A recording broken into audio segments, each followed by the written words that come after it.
शून्य राहस भविष्यत मालिका पुस्तक की भविष्यवाणी जो कल्कि अवतार लीला को लेकर लिखा गया है।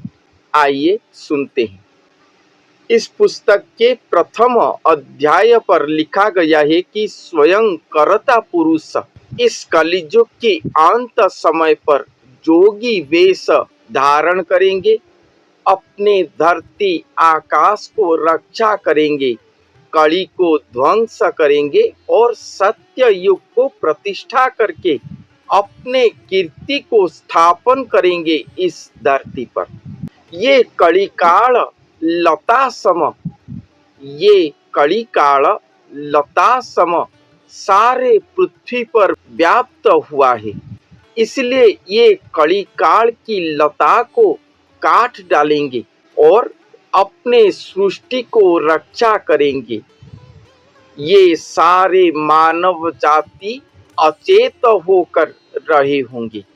कली काल की प्रभाव के कारण महापाप पर त्रिभुवन प्रज्वलित हो रहा होगा, जिसको देखकर देवतागण हर युग की तरह इस युग पर भी भगवान विष्णु के पास जाकर प्रार्थना करेंगे कि अपने जगत को रक्षा करने के लिए, और धरती की दुख को भगवान के पास उपस्थापन करेंगे, जिसको सुनकर शून्य ब्रह्म देवतागणों को निर्देश करेंगे कि जाओ तुम सब धरती माँ को सांत्वना प्रदान करो और मैं खुद धरती पर जाऊंगा, धरती को रक्षा करूंगा कलियुग की महापाप से।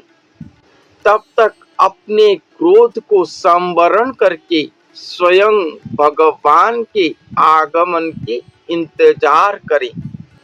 क्रोधो संभाली सेहु थाउ क्लेश हरिबे महाबाहु।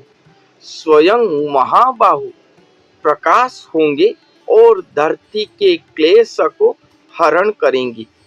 कीर्ति महिमा विकासिबे कलिर भारा उश्वासिबे। वो खुद आकर महिमा कीर्ति को प्रकाश करेंगे और ये कलियुग की भारा उश्वास करेंगे। महिमा, ये स्वतंत्र महिमा भगवान कलियुग के अंत समय पर प्रकाश करेंगे। ऐसे बात देवता गणों को शून्य पर भगवान कहते हैं और अपने समय उपस्थित होने से वो खुद धरती पर प्रकाश होंगे। करता विजय धरणी कलिरे नदई करणी। कीर्तन महिमा अगाध कहिबे ब्रह्म ज्ञान भेद। ये कलियुग पर स्वयं करता धरती पर विजय होंगे, मगर अपना करणी किसी को नहीं देंगे। कलिरे नदई करणी, अपना करणी, करणी का मतलब करना, कर्म देना, भगवान के द्वारा प्रदत्त कर्म करना, ये किसी को भी नहीं देंगे। कीर्तन महिमा अगाध कहिबे ब्रह्म ज्ञान भेद। कीर्तन, सभी को महिमा कीर्तन देंगे। अपने नाम को भजन करने की कीर्तन सभी को देंगे।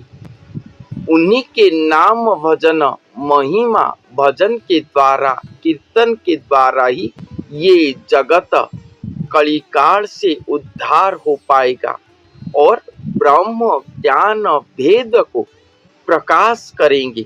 उस समय कुछ ज्ञानी जन भी निकले होंगे जो कि केतेक ज्ञाने मजाइबे कौतुके धर्मे बुझाइबे।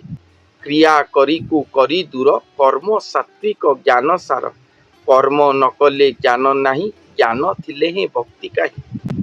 उस समय कुछ ज्ञानी जन समाज पर रहे होंगे जो कि सात्विक ज्ञान सार को जगत वासियों के सामने प्रकाश करते होंगे, धर्म को सभी के सामने उपस्थापन करते होंगे और ज्ञान पर मत करके रखे होंगे भी अनेक भक्त जनों को। क्रिया कर्म को वो सब दूर करे होंगे। सात्विक कर्म ज्ञान सार पर सब रहे होंगे। कर्म न करने से ज्ञान सृष्टि नहीं होगा, और ज्ञान नहीं होगा तो भक्ति भी दृश्य नहीं होगा। और ये कलियुग पर धर्म संपूर्ण दुर्बल है। मनुष्य का आयुष्य भी बहुत ही कम है। इसलिए भगवान आकर अपना महिमा प्रकाश करेंगे धरती पर। कलियुग की अनीति भी प्रखर है। इसलिए भगवान धरती पर आकर सत्य युग की रीति को स्थापन करेंगे। सत्य युग की रीति क्या है ना? सत्य युग की मनुष्य इतने सारे देवी देवताओं का पूजा नहीं करते थे। वो एकमात्र गुरु पूजा करते थे, और गुरु के माध्यम से स्वयं भगवान को ही पूजा करते थे। उस समय देवी देवताओं का पूजा नहीं था। इसलिए भगवान आकर महिमा धर्म या गुरु महिमा धर्म को स्थापन करेंगे। सत्य युग की रीति को धरती पर स्थापन करेंगे। स्वयं कृपानिधि इस धरती पर क्रीड़ा करेंगे। कली कल्मष भोग को छेद करेंगे, संहार कर देंगे। कृष्णर नाम कीर्ति जेते करिबे नहीं ए जगते। वो आकर कृष्ण नाम को भजन नहीं करेंगे, इस जगत पर नहीं रखेंगे। जो आज तक धरती पर चल रहा है कृष्ण नाम को भजन करना, उसे वो नहीं करेंगे। वो महिमा कीर्तन करेंगे और अलेख शून्य ब्रह्म को भजन करके अपने शरीर पर एकांग में स्वयं भगवान को प्राप्त करेंगे। और वो महापुरुष स्वयं भगवान के महिमा स्वरूप कहलाएंगे, क्योंकि भगवान ऐसे मानव को सृष्टि करे होंगे जो मानव ही श्री भगवान के देह कहलाएंगे। वो मानव भी स्वयं भगवान के महिमा कहलाएंगे। वही मानव को भजन करने से, उनके महिमा कीर्ति को वर्णन करने से, गुणगान करने से सभी भक्त जन उद्धार हो जाएंगे और भगवान उनके प्रति दयाशील होंगे। जैसे हर युग पर उसी युग पर आने वाले अवतार पुरुष को ही भजन किया जाता है। जैसे त्रेता पर रामचंद्र आए तो सभी भक्त साधु संत जन राम नाम को भजन करके कीर्तन करके उद्धार हो गए। द्वापर पर श्री कृष्ण आए, उन्हीं के नाम को भजन करके आज तक भक्त जन उद्धार होते जा रहे हैं। और ये कलियुग के अंत समय पर जब स्वयं भगवान आएंगे, एक महापुरुष के शरीर पर एकांग होकर आएंगे, वो महापुरुष ही इस सारे जगत का श्री गुरु कहलाएंगे और वो ही महिमा पुरुष कहलाएंगे इस धरती पर। वही महिमा पुरुष, वही श्री गुरु को सब भजन करके स्मरण करके सब उद्धार हो जाएंगे, जन्म मृत्यु चक्र से मुक्त हो जाएंगे। और जो भक्त जन वो महापुरुष को भजन करेंगे, स्वयं अलेख शून्य ब्रह्म उनके प्रति दयाशील होंगे और वो धरती पर आकर सत्य पथ आरोही मनुष्यों के प्रति दयाशील भाव प्रदर्शन करेंगे। जो लोग सत्यादि आचार पर रहे होंगे, सत्य सत्य वाक्य कहते होंगे, भगवान उनके प्रति कृपा करेंगे। जो कृषि कार्य करते होंगे, सत्य आचार पर रहकर सत्य वचन कहते होंगे, उनके खेतों पर शस्य पूर्ण होकर होगा।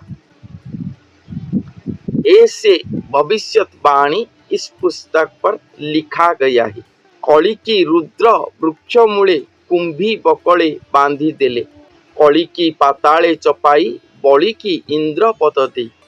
भगवान आकर ये कली काल को ध्वंस करेंगे, कली लता को काट डालेंगे और रुद्र वृक्ष के नीचे कली को बंधन करेंगे, कुंभी बक्कल पर बंधन करेंगे। कुंभी बक्कल अर्थात सरस्वती ज्ञान। सरस्वती को मगरमच्छ भी कहा जाता है, सरस्वती की अन्य नाम मगरमच्छ भी है। तो ये जो कलिकाल है, इसको सरस्वती ज्ञान पर रुद्र वृक्ष के मूल पर बंधन करेंगे भगवान, और बंधन करके पाताल पर लेकर उसे स्थान देंगे। और सत्य युग से वामन देव के द्वारा बड़ी राजा को जो पाताल पर रखे थे, वही बड़ी राजा को स्वर्ग पर इंद्र पद देंगे। नूतन वज्रधारी को सृष्टि करेंगे, जो कि कृषि को देखकर देव वारिस प्रदान करेंगे धरती को।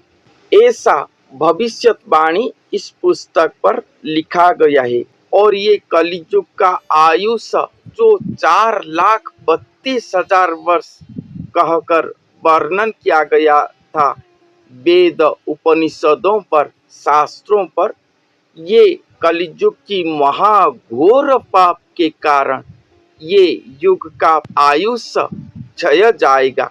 कलिरे बहुत आयुष कर्म अभोगे कलानाश। ये अपने कर्म के द्वारा ये कलियुग का आयुष क्षय जाएगा। मात्र 5,000 कुछ ही वर्ष पर ही ये संपूर्ण हो जाएगा। मगर ये कलियुग लोगों की भाग्य अहो भाग्य है। संत ये लिख रहे हैं कि ये कलिकाल पर जो मनुष्यगण जन्म लिए हैं, जो जीवगण जन्म लिए हैं, देह धारण करके रहे हैं, उनका भाग्य इतना अहो भाग्य कैसा हुआ कि ये सब स्वयं कर्ता पुरुष के स्वरूप को अपने नेत्र पर ही देख पाए। ये आश्चर्य प्रकट करते हैं वो स्वयं संत। ऐसे कलियुग की अंत होगा और सत्य युग प्रकाश होगा। स्वयं कर्ता पुरुष अलेख शून्य ब्रह्म धरती पर प्रकाश होकर अपने गुरु महिमा को स्थापन करेंगे। कली काल लटा को काटकर सरस्वती ज्ञान पर रुद्र वृक्ष के मूल पर वंदन करके कली को पाताल पर स्थान देंगे और धरती पर पुनः सत्य युग को स्थापन करेंगे। यही सारांश भविष्यवाणी इस शून्य रहस्य पुस्तक के प्रथम अध्याय पर लिखा गया है। तो आज के लिए इतना ही। धन्यवाद।